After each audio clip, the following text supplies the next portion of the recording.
Hello everybody! Hades, one of the most well-received roguelikes ever, top 14 according to IGN, higher than Minecraft, Undertale and Portal by the way, has gotten a sequel for us to enjoy. Now, I'm gonna have a very hot take here, but as a roguelike, Hades is actually behind most of the ones I played. While I did enjoy the story, the characters and especially the artwork, I dare to say that Hades is not a good roguelike, simply because it's not really good for replayability. A game that is heavily focused on the story isn't something you can play again and again without getting it to feel a little stale. Your game path is very limited as well. You fight for the same locations in the same order where you meet the same bosses with little to no variety in attacks. Okay, except Furies, actually the best and most variable fight of all in both games. Don't get me wrong though, I did enjoy Hades, it's a good game. It's not a good roguelike, however. And now, 5 years later, the sequel finally comes out. Did it work out the issues of its predecessor, or is the variability still compromised for the sake of game story? Let's find out together. How about we quickly go through this review structure? Firstly, I'll talk about all the good things, about the improvements, additions, and overall vibe of the game. Then, once that's done, I'll talk about the issues Hades 2 still faces. The game is great, but it's far from perfect. First, I'd like to mention the visuals. The way Hades 2 looks is just amazing. I really enjoy the game's art style, its sound design and music. It's really difficult for me to say something insightful about that part of the game. You should just experience it yourself, I think. The artist did an amazing job and created a very distinct and unusual vibe, which really helps you to submerge into the game. And that vibe is different and I would even say superior to Hades 1. The only thing I could talk about negatively is some design choices for characters, but even then they don't look bad, just goofy or a little weird. Simply a matter of preference, I think, nothing else. When it comes to gameplay, I must admit, it's also a huge improvement over the original game, especially when it comes to variability I talked about just a minute ago. Not only every god from the first game made a comeback, but we've also been introduced to several new ones. That's without mentioning various allies we meet during our runs, which also add some unpredictability to each attempt. The bonus effects that just didn't work or too busted got reworked or tuned down to make the game less boring. Rest in peace, my crit machine sister. A lot of bonus effects in Hades 1 were pretty boring, but now there are certain conditions and playstyles for most of them, and also an infusion system. Duo boons seem more fun and powerful as well. Regular boons themselves might not be too exciting for seasoned roguelike players, except for maybe Hitch, but comparing it to the previous game feels like day and night. Of course, some of the old mechanics got reworked, notably casts. I really never liked how they worked in Hades 1, and I would just avoid using it most of the time, and, well, honestly, I still barely use casts, but for an entirely different reason I shall talk about later. I think the best improvement over the predecessor is the trinket system. Before you could grab a single trinket and just carry it through the entire run, or even multiple runs. There wasn't much strategy for those, and you would usually actually benefit from keeping the same trinket and just taking its effect. Well, now it's different. You are pretty much required to swap your trinket in every region if you want to get the most out of it. I often find myself hesitating over which one of them would be the best for my current situation and build, unlike in Hades 1 where you just always pick either Hermes or Thanatos ones. Another positive thing I want to yap about right now are the enemies and how they are telegraphed. Every attack in the game is predictable and can be avoided with the right reaction time and positioning. There's no usual roguelike bullshit where sometimes you just take unavoidable damage for no reason. There's no annoying traps that you are forced into, no random jumps from enemies, no small rooms with hordes of monsters that corner and kill you. Oh, and remember those goddamn annoying shields from the first game? God, I hated those. They single-handedly made the entirety of Elysium feel like torture. Thankfully, now there's a lot fewer enemies with shields, and their hitboxes are smaller. This change alone makes the sequel superior. The combat in general feels very fair and rewarding. I don't think I ever had the "wow, that was unfair, I should have won there" thought while playing.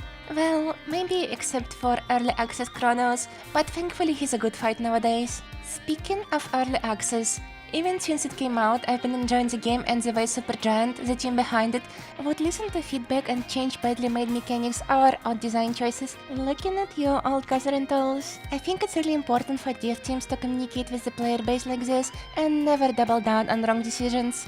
Now I'll quickly go over all the things Hades 2 is better than 1 in, and then we'll finally get to the reason this roguelike is still far from being great. Okay, let's go. The boon variety is greater. The concoctions concoctions are fun and interesting to do. Malinois's story seems more interesting than Zagreus's. The game is longer and has more content. Chaos Trials are fun. It's a nice addition. The story seems more fleshed out, and the ending is just magnificent. The cast and arcana systems are superior to Dark Mirror and Zagreus's casts. The familiars are very cute and fun to have around. Much better mechanics than plush companions from the previous game. Weapon upgrades are less grindy, and the local hit system isn't as annoying. And finally, the bosses are more fun, and their variety is doubled.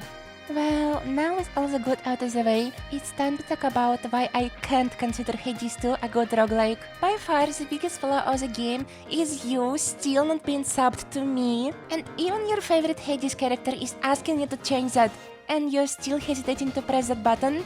No, like, I'm waiting. Do it. Did you do it? Aww, even if I didn't do, I can't be mad at you, my dear little chaddy. Anyway, the actual problem I wanted to discuss is the combat. Combat in Hades sucks ass. And ironically, it's the worst part of both games. The entirety of combat is spamming your strongest button and stun-locking enemies until they die. Yeah, some enemies have armor, which prevents them from being stun-locked, but the enemies are slow as hell, so you'll probably break their armor before they manage to do a single attack. Even if not, most weapons have hammers that make them go through armor like you go through a group of women. Hot knife into butter. Yikes. Then there's boons that mess up with enemy armor as well as the freeze effect from Demeter, which pretty much unlocks even armored enemies. All of this is to say that the regular combat encounters in this game are boring. I just mash the square button or sometimes hold it for an omega attack. I never use special except if it's Argent Skull. Then I just spam special instead of regular attacks. Chaos Trials, as I said, are fun, but also extremely easy. I managed to beat all of them while only dying twice, which is not that much considering the amount of trials. Casts are ridiculously overpowered. By using them, you're basically playing in easy mode. Not only you deal more damage to enemies in your casts, you also completely stop them from moving, and there's a lot of enemies who attack you with close range attacks. I prefer to use casts only on high fear, or only if I don't have any damage boons, because otherwise it's simply an overkill. Let's talk about Selene. Oh Moon. Please, never appear as the room reward in my runs. They're useless. All the moon spells are a waste of time except for Lunar Ray and maybe Moon Water if you're bad at the game, unlike me. There's been tons of tweaking to those during early access, but I still think Supergiant couldn't make them into a proper mechanic. Really, just give me anything else if I'm getting a boon. What about boons in general? Surely with such a big amount of characters you'll have a great variety of strategy, and it's either Zeus or Aphrodite. If you have a spammy weapon that deals a lot of hits continuously, get Zeus. If you have a weapon that deals bursts of damage, get Aphrodite. It's that simple. No one really comes close to those two, and I would even say that Zeus is still a little outclassed compared to the goddess of love. Hitch isn't as effective as it seems, Poseidon sucks, and I'm really sad they nerfed his dares that make him actually a viable source of damage. Hephaestus blasts are just too little DPS late game. Demeter and Ares are just boring and weak. Apollo is actually kind of a hit or miss, I'd say. He can be very good with certain dual boons and with the axe weapon, but other than that, I'll still take Aphrodite any time of the day. Hestia is difficult.